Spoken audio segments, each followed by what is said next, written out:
रावल जैत्र सिंह, नागदा का नाश व इल्तुतमिश की पराजय 1213 से 1253 ईस्वी। रावल जैत्र सिंह का जीवन एवं कार्य तीन कारणों से विशेष रहा। प्रथम, रावल जैत्र सिंह 13वीं शताब्दी में अफगानों एवं तुर्क आक्रमणकारियों के विरुद्ध हिंदू संघर्ष में एक महत्वपूर्ण कड़ी रहे। बाप्पा रावल खुमाण तथा शक्ति कुमार की इस्लामी आक्रांताओं के विरुद्ध विजय यात्राओं के पश्चात रावल जैत्र सिंह ने इस संघर्ष को जीवित रखा। द्वितीय, जैत्र सिंह की विभिन्न युद्धों में विजय के परिणाम स्वरूप दिल्ली सल्तनत नाम का झूठ पुनः खुलकर सामने आ जाता है। पराजित मुसलमान लुटेरों को सुल्तान बताने में इस देश के इतिहासकारों को लज्जा भी नहीं आई। इनमें 1224 से 1234 ईस्वी तक शमसुद्दीन इल्तुतमिश के साथ लड़ा गया एक दीर्घकालीन युद्ध प्रमुख है। तृतीय एवं सबसे महत्वपूर्ण कारण, क्योंकि श्यामलदास एवं टॉड द्वारा अपने लेखन में इस महान राजा का उल्लेख नहीं किया गया है, अतः ऐसे महापराक्रमी राजा के विषय में पाठकों को अवगत कराना और भी आवश्यक हो जाता है। उनके राज्यकाल के विषय में पुराने इतिहासकारों द्वारा न लिखे जाने का कारण कदाचित उनके विषय में शोध की कमी को दर्शाता है। चिड़वा ग्राम में मिले 1273 ईस्वी के एक शिलालेख से रावल जैत्र सिंह के विषय में कुछ तथ्यपरक जानकारी प्राप्त हुई है। डॉक्टर गोपीनाथ शर्मा द्वारा 1983 में लिखित राजस्थान के इतिहास के स्रोत नामक पुस्तक में पृष्ठ संख्या 110 पर उदयपुर से 8 मील दूर चित्तौड़गढ़ में प्रतापगढ़ तहसील में बने एक मंदिर के मुख्य द्वार पर बप्पा रावल के वंशजों पद्म सिंह, जैत्र सिंह, तेज सिंह एवं समर सिंह के विषय में महत्वपूर्ण जानकारी मिलती है। इसे चिड़वा आलेख कहा गया है। वियना के ओरिएंटल एंड इंडियन एंटीक्वेरी जर्नल्स में चिड़वा तथा माउंट आबू के आलेखों का और उनमें जैत्र सिंह के विषय में किए गए महत्वपूर्ण उल्लेखों का पता चलता है।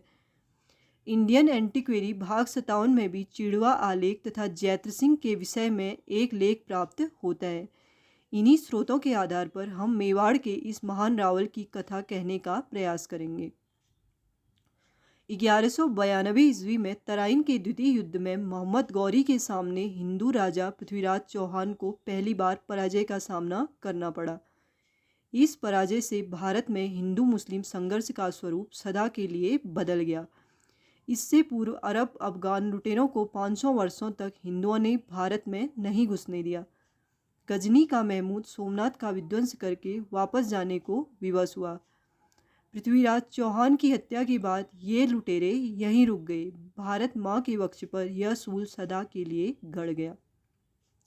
गौरी ने पृथ्वीराज की हत्या कर दी एवं अपने दास कुतुबुद्दीन ऐबक को उत्तर भारत का गवर्नर बना दिया। ऐबक गौरी का दास था और उसे गवर्नर बनाने का कारण था गौरी की एकमात्र संतान का पुत्री होना। ऐबक की 1210 ईस्वी में पोलो खेलते समय मृत्यु हो गई तथा शमसुद्दीन इल्तुतमिश को ऐबक का कार्यभार प्राप्त हुआ। इल्तुतमिश एक क्रूर इस्लामी शासक था जिसने एक बड़ी सेना तैयार कर रणथंबोर तथा मंडोर के हिंदू राज्यों को नष्ट करना आरंभ कर दिया। इल्तुतमिश ने राजस्थान के प्रमुख शिक्षा स्थलों को ध्वस्त कर मेवाड़ की ओर मुँह किया। यहाँ उसका सामना मेवाड़ के रावल जैत्र सिंह से हुआ, जो उस समय नागदा नामक सुंदर मंदिरों की नगरी से मेवाड़ का शासन चलाते थे। यह नागदा नगरी वर्तमान के उदयपुर से 20 किलोमीटर दूर स्थित थी तथा चित्तौड़ के अतिरिक्त इसे भी मेवाड़ की वैकल्पिक राजधानी होने का गौरव प्राप्त था। ऐसा कहा जाता है कि उस समय में नागदा में 999 शैव, वैष्णव एवं जैन मंदिर थे। जैत्र सिंह के राज्यकाल में मेवाड़ चांदी के व्यापार का एक प्रमुख केंद्र बनकर भी उभरा था। इल्तुतमिश ने मेवाड़ एवं अजमेर के विरुद्ध अभियान छेड़ दिया था। चौहान अब क्षीण थे अतः पराजित हुए तथा इल्तुतमिश ने नंदेसमा के प्रसिद्ध सूर्य मंदिर को भी तोड़ दिया। उस समय में मग ब्राह्मण महान ज्योतिषी माने जाते थे एवं इन सूर्य मंदिरों के निर्माण ग्रहों की गणना हेतु उन्हीं के द्वारा करवाया जाता रहा था। ये सूर्य मंदिर ज्योतिष शिक्षा के महान केंद्र भी माने जाते थे। ऐसा माना गया है कि नंदेसमा का सूर्य मंदिर मेवाड़ में तोड़े गए मंदिरों में पहला था। 1229 ईस्वी में जैत्र सिंह एवं पामराज टोंडेड़ की अगुवाई में मेवाड़ की सेना ने इल्तुतमिश पर उस घाटी में आक्रमण किया जो गोगुंदा को नागदा से जोड़ती थी। इसे भूताला का युद्ध भी कहा जाता है। राजस्थान में हुए युद्धों में यह सबसे भीषण युद्ध था क्योंकि इसमें दोनों ही ओर से सहस्त्रों योद्धा मारे गए थे। टोंडेड़ अपने राजा की रक्षा में वीर गति को प्राप्त हुए, किंतु उससे पूर्व उन्होंने अपने राजा जैत्र सिंह को इस्लामियों से बचा लिया। जैत्र सिंह ने यहाँ से बचकर नागदा के एक घर में शरण ली, किंतु इल्तुतमिश ने अपनी क्रूरता का परिचय देते हुए संपूर्ण नागदा नगरी को जला दिया एवं वहाँ के समस्त मंदिरों को भी ध्वस्त कर दिया। चौहानों, सोलंकियों, परमारों, चारणों एवं वनवासी भीलों के दलों ने मुसलमानों की सेना पर भरपूर आक्रमण किया। इसका लाभ उठाकर जैत्र सिंह सकुशल वहाँ से बच निकले। इस युद्ध में इल्तुतमिश की सेना को भी भीषण हानि उठानी पड़ी तथा वह भी पीछे हट गया। नागदा का विध्वंस हिंदू धर्म पर इस्लामियों द्वारा भारतीय महाद्वीप में बड़ा ही क्रूर एवं इतिहास द्वारा उपेक्षित आघात है। प्रत्येक मूर्ति एवं मंदिर को इस प्रकार तोड़ा गया था कि उसे पुनः बनाया ही न जा सके। मेवाड़ में एक प्रसिद्ध कहावत है जो इस निर्दयी विध्वंस का सटीक चित्रण करती है। अल्त्या रे मसमूरताऊं बंध्या आवे जेतनी पावे तो नागदो हलगावे। अर्थात इल्तुतमिश के मुसलमान मूर्तियों से युद्ध कर रहे हैं, जैत्र सिंह को न पाकर नागदा को ही जला रहे हैं। हिंदू मंदिरों को तोड़ने की धर्मांधता एवं मद में चूर इल्तुतमिश ने अमूल्य स्थापत्य तथा ऐतिहासिक आलेखों का भी विनाश कर दिया। आज भी नागदा के अवशेष इस्लामी लुटेरों की क्रूरता के हाथों विदूष रहित मेवाड़ की शत विशत आत्मा के मूक उदाहरण बने खड़े हैं। इन अवशेषों का वैभव देखकर प्रतीत होता है कि कितने महान और गौरवशाली स्थापत्य के निर्माण दुष्टों की मदानता की भेंट चढ़ गए। जैत्र सिंह ने नागदा में भूताला के बलिदानियों की स्मृति में बाघेला तालाब खुदवाया। नागदा में एक बहुप्रसिद्ध सहस्त्रबाहु का मंदिर आज भी श्रद्धालुओं को आकर्षित करता है। इसके नाम के अपभ्रंश के कारण इसे सास बहु का मंदिर भी कहा जाता है। लगभग सभी जिहादी इतिहासकारों ने मुस्लिम आक्रांताओं की झूठ उदारता के विषय में लिख लिखकर अपनी लेखनी को घिस डाला। यह झूठ भी फैलाया मुसलमान शासकों द्वारा हिंदू मंदिरों को तोड़े जाने की घटनाएं हिंदूवादियों द्वारा बढ़ चढ़ाकर बताई जाती रही हैं। कदाचित आप कभी तो इतिहासकारों का रूप धरे ये मिथ्यक वामपंथी नागदा के इन अवशेषों को स्वयं देख पाएं तो उन्हें वास्तविकता ज्ञात होती कि इस्लामियों ने हिंदुओं एवं उनकी धार्मिक आस्था पर कितना क्रूर और भीषण प्रहार किया था। कदाचित उन्हें थोड़ी लज्जा आए कि देश की सरल मन जनता को वो किस प्रकार से झूठ के ग्रास खिला रहे हैं। इसी कालखंड में गुजरात पर सोलंकी राजा भीमदेव का शासन था, जिन्हें भोला भीम भी कहा जाता है। इसका कारण कुछ तो उनकी छोटी आयु और कुछ उनका स्वभाव था। वास्तव में सत्ता पर बघेल पिता पुत्र राणा लवण प्रसाद एवं उनके पुत्र वीर धवल का प्रभाव था। इस काल में गुजरात की शक्ति का निरंतर ह्रास हो रहा था और फलस्वरूप इल्तुतमिश ने गुजरात पर अपनी लोभी दृष्टि डाल दी थी। ऐसे में वीर धवल ने नागदा के विध्वंस से पूर्व मेवाड़ के जैत्र सिंह तथा मारवाड़ के सोम सिंह, उदय सिंह एवं धारावर्ष से उनकी सैन्य सहायता हेतु संपर्क किया। जैत्र सिंह के पूर्वज मेवाड़ के रावल सामंत सिंह को 4 पीढ़ी पूर्व गुजरात के चौहान ने पराजित किया था एवं कुमार सिंह तथा पदम सिंह के राज्यकाल में मेवाड़ गुजरात का एक हिस्सा मात्र बनकर रह गया था। ऐसे में जैत्र सिंह ने अपने राज्यकाल के शुरुआती दिनों में गुजरात से संबंध विच्छेद कर लिया था और इसी कारण उन्होंने वीर धवल के प्रस्ताव को ठुकरा दिया। इसी बीच इल्तुतमिश ने राजस्थान को लूटकर अथाह धन प्राप्त किया तथा उसने हिंदू सैनिकों को भी इसी धन के बल पर अपनी सेना में सम्मिलित कर एक बड़ी सेना का निर्माण कर लिया। जैत्र सिंह ने इल्तुतमिश की सैन्य शक्ति का अनुचित अनुमान किया, जिसके परिणाम स्वरूप उन्हें इल्तुतमिश के सामने पराजय का मुंह देखना पड़ा। इस युद्ध में उनके कई प्रमुख राजपूत सरदार वीरगति को प्राप्त हुए तथा नागदा का पूर्णतया विनाश भी हो गया। जैत्र सिंह ने चित्तौड़ में शरण ली तथा वीर धवल के पास अपने दूत भेजकर इल्तुतमिश के विरुद्ध लड़ने का प्रस्ताव रखा। अंततः हिंदुओं ने एकता जुटाई और मेवाड़ में एक अनजान जगह पर 1234 ईस्वी में तुमुल युद्ध में इल्तुतमिश की पराजय हुई।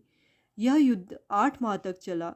अपनी पराजय से व्यथित इल्तुतमिश इस युद्ध के कुछ समय पश्चात 1236 ईस्वी में मारा गया। तथाकथित दिल्ली सल्तनत की यह प्रथम पराजय थी, वह भी मेवाड़ के एक राजा के हाथों। चिड़वा के आलेख में इस विजय को कुछ इस प्रकार लिखा गया है। जैत्र सिंह ने पृथ्वी को बचा लिया और ऋषि अगस्त्य की भांति तुर्कों की सेना के प्राण पी लिए। इस आलेख में हिंदू ऋषि अगस्त्य का उल्लेख किया गया है, जिनके विषय में कथा है कि उन्होंने पूरा समुद्र पी लिया था। इस प्रकार जैत्र सिंह ने मेवाड़ के चांदी के व्यापार को बचा लिया और अपने राज्य को भी, जो विनाश के कगार पर खड़ा था। इसके पश्चात नागदा को पूरी तरह छोड़ दिया गया और जैत्र सिंह ने चित्तौड़ को मेवाड़ की राजधानी घोषित किया। जैत्र सिंह ने सिंध के मुसलमानों की सेना को भी पराजित किया था। आबू के आलेख में इस विजय का वर्णन कुछ इस प्रकार है। मेवाड़ की सेना प्रेतों की भांति सिंध की सेना का रक्तपान कर रही थी और जैत्र सिंह की जय जयकार कर रही थी।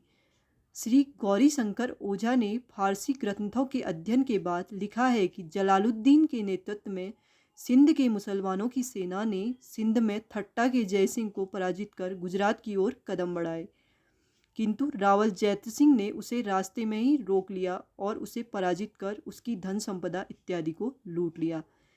जैत्र सिंह का अंतिम युद्ध दिल्ली के नसरुद्दीन महमूद से 1248 ईस्वी में हुआ। यह युद्ध 8 महीनों तक चला, जिसके पश्चात नसरुद्दीन पुनः दिल्ली को लौट गया।